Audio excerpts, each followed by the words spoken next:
Kenapa aktivitas membaca adalah kegiatan yang sangat membosankan bagi sekian banyak orang, apalagi kalau isinya padat, panjang, tebal. Itu bikin kita ngantuk, pusing, fokus menjadi buyar, dan otak terasa penuh. Bahkan buku yang seharusnya menambah ilmu malah menjadi obat tidur yang paling mujarab. Ternyata ada alasan di balik fenomena ini. Alasannya karena mereka nggak subscribe, bercanda. Dilansir dari kedua sumber berikut, gampangnya gini, ketika kita membaca sebuah teks, mata kita membutuhkan gerak mata secara teratur mengikuti kata demi kata di seluruh halaman, dan membutuhkan kekuatan otak untuk menafsirkan huruf-huruf yang dilihat oleh mata kita menjadi kata-kata, menjadi kalimat, dan paragraf yang bermakna. Ketika otak kita bekerja keras dan otot mata lelah, mata secara alamiah membutuhkan istirahat yang menyebabkan mata perlahan-lahan menutup dan muncul rasa kantuk. Tapi kalau kita telusuri lebih dalam lagi, ada banyak faktor yang menyebabkan kenapa membaca itu rasanya berat banget. Seperti mikul beban orang tua. So, bagaimana cara kita mengatasinya? Simak video ini sampai akhir.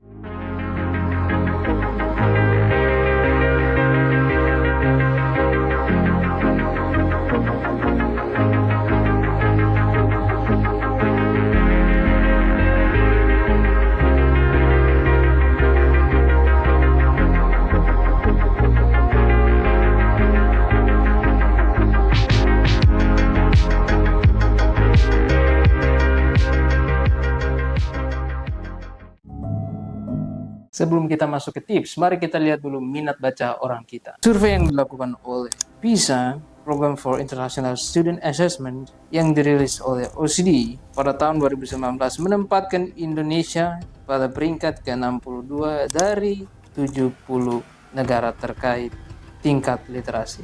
Selain itu, data dari UNESCO menunjukkan minat baca orang Indonesia tergolong sangat rendah, hanya 0,001%. Itu artinya dari setiap 1.000 orang di Indonesia, hanya 1 orang yang memiliki minat baca yang tinggi.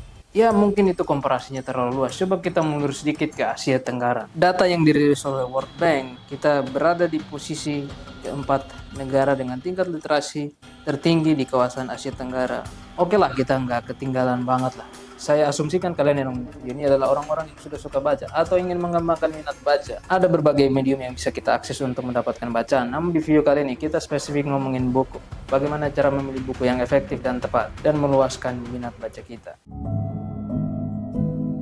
Ada 5 tips, ini berdasarkan pengalaman saya. Pilihlah buku yang relevan dengan kehidupan kalian. Contohnya, kamu bekerja sebagai HR. Nah, bacalah buku yang berhubungan dengan HR. Dengan begitu, kamu akan lebih mudah untuk mencerna isi bukunya. Karena di sini suka nggak suka, kamu harus baca karena penting untuk mengembangkan knowledge kamu di dunia profesional. Pilih yang kalian suka. Kenapa saya nggak naruh tips pilih yang kalian suka di nomor 1? Karena suka aja nggak cukup. Ujung-ujungnya ada bosannya juga. Di sini nggak ada aturan khusus untuk memilih. Kamu bebas memilih berdasarkan minat kamu. Pilih buku yang ringan untuk dicerna. Kebanyakan orang ngantuk pada saat baca paragraf pertama karena isinya berat banget. Pemahaman kita nggak sampai, alhasil kita nggak tertarik sama buku itu. Kita asumsikan kamu pemula yang baru tertarik untuk menyelami dunia literasi dengan buku. Awal-awal akan terasa berat kalau kamu baca genre filsafat, hukum, sejarah, karena isinya padat banget. Coba pilih buku yang lebih ringan seperti self-improvement, psychology, personal finance, puisi cerpen. Akan jauh lebih mudah untuk diserap isinya. Pilih buku yang bestseller. Alasannya simpel, kalau bestseller berarti banyak orang yang menyukainya, banyak orang yang membelinya, dan isinya juga pasti ringan. Kelima, berinteraksi dengan buku. Metode ini paling banyak dipakai oleh orang-orang yang penikmat textbook. Tandai kalimat yang menurut kamu penting, bikin highlight, garis bawahi, tulis arti yang kamu nggak tahu, bikin bullet point. Percayalah, ketika kamu mereview kembali isinya akan lebih nempel di kepala kamu.